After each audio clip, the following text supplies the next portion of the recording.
मनुष्य देह में भरी पड़ी मिश्री आत्मरूप विषय वासना नमक ने डाल दिया अंधकूप। इसका मतलब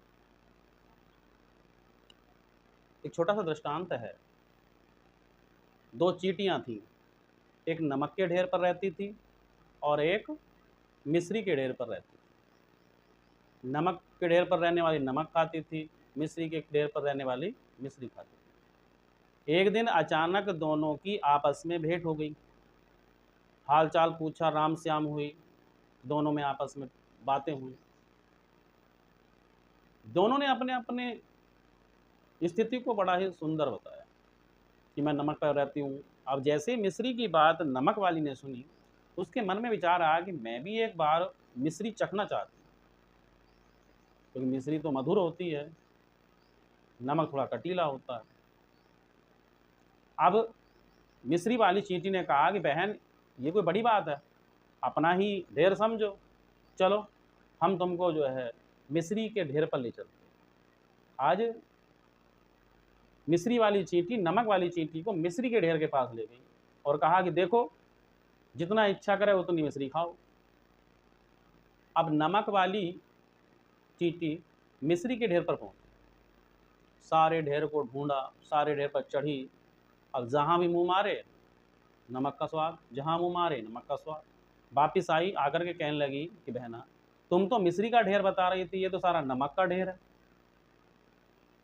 अब मिश्री वाली चींटी ने विचार किया कि ऐसा कैसे हो सकता है। अब जैसे ही मुख में नजर पड़ी तो चींटी के मुख में थोड़ी सी नमक थी। अब जब नमक थी, अब जहां भी मुंह मारती थी नमक का स्वाद पहले आता था, जहां भी मुंह मारती थी नमक का स्वाद पहले आता था। अब मिश्री वाली चींटी ने कहा कि बहन, पहले अपने मुंह से इस नमक को निकालो, तब आनंद लेना मिश्री का। अब उसने नमक अपने मुख से निकाला, निकालने के बाद जब मिश्री के ढेर पर पहुंची तो उसको भरपूर मात्रा में स्वाद और आनंद आया। तो कहने का तात्पर्य ये है कि हम परम तत्व को ढूंढते हैं, परमात्मा को ढूंढते हैं, लेकिन विषय वासनाओं को साथ लेकर के। जब विषय वासनाएं हमारे साथ रहती हैं तो हम परम तत्व को कैसे प्राप्त कर सकते हैं। पहले हमको मोह माया विषय को त्यागना है, उनको संयम में रखना है, या तो इतनी ताकत हो कि हम उनको एकाग्र करके अलग निकाल करके रख दें, तब हम परम तत्व की खोज करें, तब हमको मधुरता प्राप्त होगी। मधुरता प्राप्त करने के लिए, आत्मसात करने के लिए, परमात्मा की प्राप्ति करने के लिए विषय वासनाओं को, भोगों को एक तरफ निकाल कर रखना होता है। ऐसा नहीं है कि सब कुछ छोड़ करके चले जाओ।